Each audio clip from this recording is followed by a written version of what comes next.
Welcome back to 60 Minutes. 1 in 3 of us will suffer some kind of allergy at some stage in our lives. For most, it means a runny nose, a rash, or sensitivity to certain foods.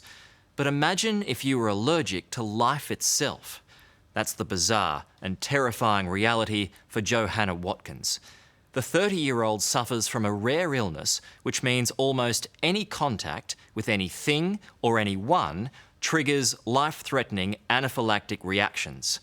Off limits for Johanna, most foods, smells, sunlight, friends, her parents, even her own husband. It's rare and dangerous for Johanna Watkins to be exposed to the outside world. It's gonna be okay. Allergic to almost everything imaginable, she's been living in isolation for the last 2.5 years. Thinking of my child not being able to have human contact, to have a hug, to see the sunlight, to not be with her husband, not with her family. It's beyond my comprehension. But today, with her husband Scott by her side, Johanna is bravely making a journey into the unknown. She's moving to the new home that he's built to keep her alive. So extreme are her allergies, every second outdoors risks a life-threatening reaction. I think I throw up. It's okay to throw up. For a fleeting moment, Scott is able to hold his wife in his arms. I love you with all of my heart. Welcome to your new home, my dear. The loving husband whose very presence has the potential to kill her. That day I moved her in was probably one of the scariest days for me personally, and one of the scariest days for her. We knew there was a decent chance, no matter what precautions we took, and we took many, that she would go into the space and would go immediately into anaphylaxis and would never be able to live there. That was a scary feeling. As her closest genetic relatives, Johanna's 3 siblings are the only people on Earth whose natural scent she can tolerate. Not even her parents, John and Gail, can enter her protective enclosure. When people are jailed, what's their punishment often? Solitary confinement. That's Johanna's life. Johanna suffers from an extreme form of a disease called mast cell activation syndrome. Smells, dust, chemicals, food, light, even changes in air pressure can cause her body to attack itself. What hurts me most as a parent, though, is thinking of Johanna suffering. She can't have any human contact. When her siblings are in there, they have to wear a mask the whole time. They can't reach out and touch her arm like this. And if they do, she'll get sick. It's a really awful contradiction that she's living in. She's surrounded by beautiful family, a lot of love and support. Mm-hmm. But at the same time, she must be terribly alone. Oh, yeah. I mean, I tear up just thinking about it because just yesterday I walked by. And it just, my heart grieved that she was right there. And I couldn't see her. Couldn't tell her in person that, hey, Johanna, I love you. Johanna's inherently self-reactive. Her own body hurts her. The mechanisms that are supposed to protect your body in Johanna's body hurt her. What is she allergic to? She is allergic to most foods. She is allergic to seemingly most individuals. She is allergic to almost every scent you could think of, even scents of things that are everywhere. Simply telling Johanna's story has required a lot of preparation. For 3 days, a strict cleaning process. Clothes carefully laundered. Scented products and spicy foods strictly off limits. Bodies, hair and hands washed with a special detergent. A blitz on the ordinary smells of everyday life.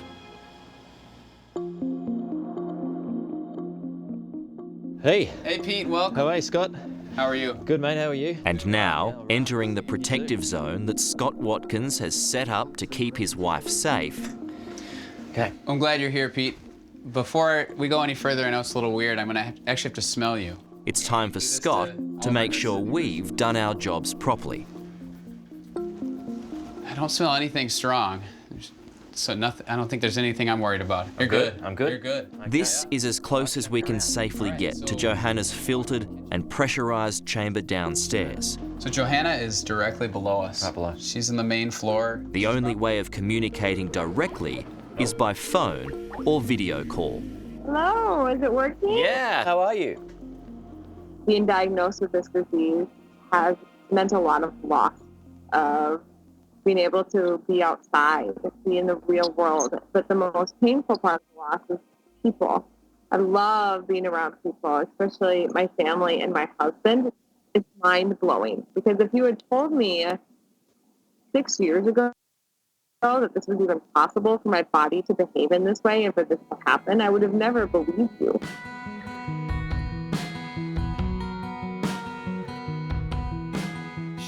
Just a few years ago, Johanna and Scott had the hopes and dreams of any newly married couple. So we went on a bunch of hikes in Portland, which was amazing. This is the trail of Johanna had spent time in Australia and New Zealand, All Blacks top. Sorry about that. and both had plans to see much more of the world before settling down to start a family. Then, suddenly, Johanna's health started unraveling. How fast and how dramatic was her slide from a few allergies to a fully blown disease? There is a phase where you're not sure you really believe that this is happening. There's a phase of this disease where you can't believe what you're seeing. There would be times where she would eat a food one day, and then the next day she would eat the same food and have an anaphylactic attack. And you honestly, we both thought we're going crazy.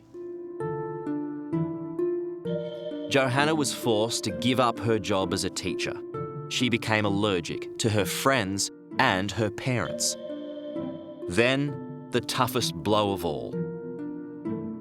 I don't mean to sound disrespectful here, but at what point did you become part of the problem?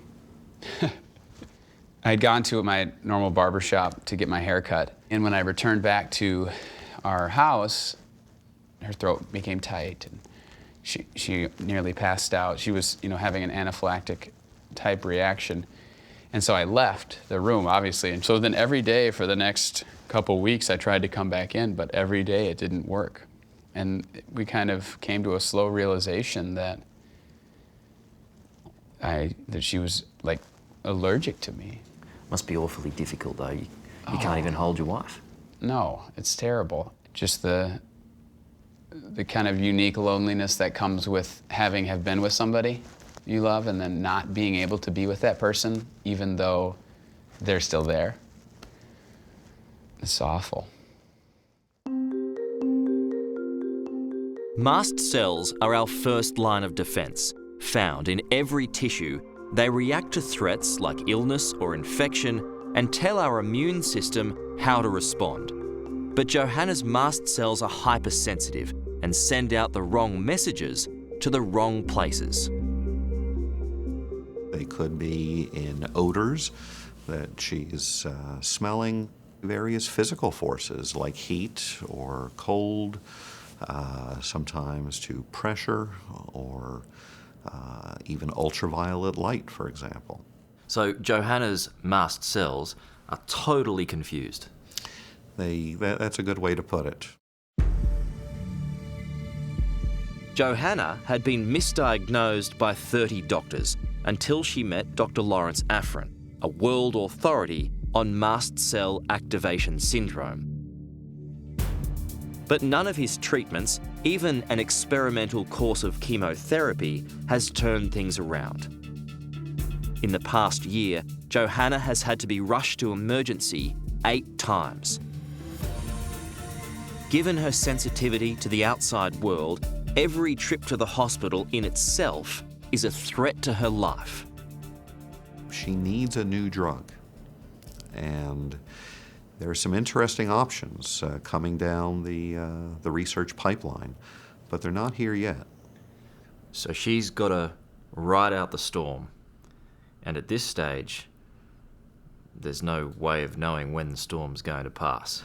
I'd like to think the odds are in her favor, but there are certainly going to be difficult times ahead.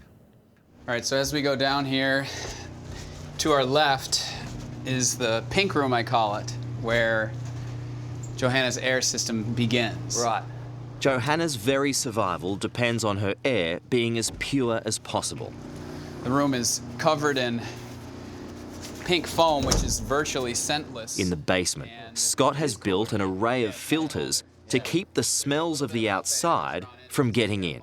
Air is taken from the room and is passed through many filters and is literally pumped into her space very quickly. So she's breathing this air right now. She is breathing this air. In about 10 seconds, she'll be breathing this air after it's been filtered. So technically this air is keeping her alive. This Yes. room is keeping her Yeah, alive. This room is keeping her alive. Every time she eats, Johanna is taking a gamble. Her ever-dwindling diet is now limited to just 11 individual foods, mostly vegetables and spices. For more than 2 years, she's been forced to eat the same 2 basic meals. Thank you so much. We've been having a lot of trouble finding parsnips that work for her, so this is going to be a huge blessing. Yeah, Truly. Featherstone's the best. There we go. For Scott, the pressure is enormous. The wrong type of carrot or a cucumber from a different farm can cause an anaphylactic attack.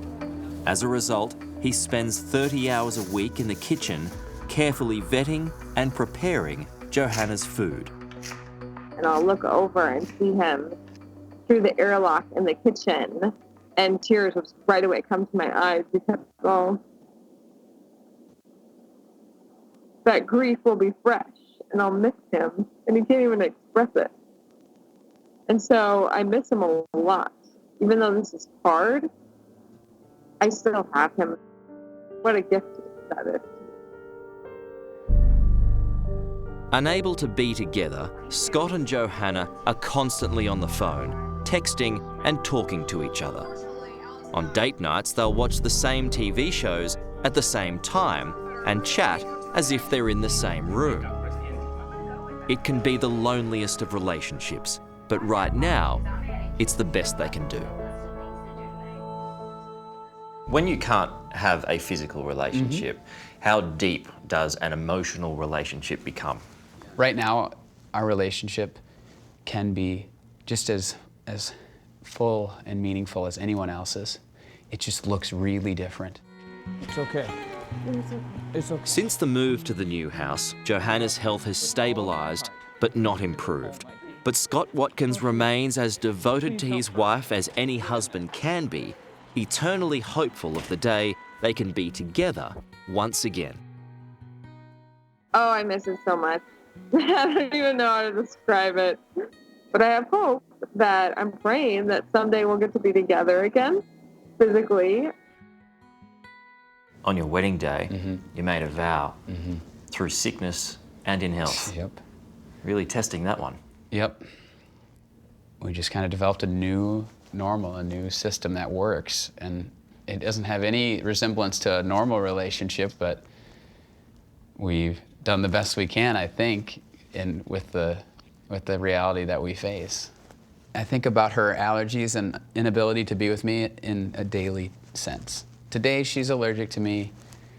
We'll see about tomorrow.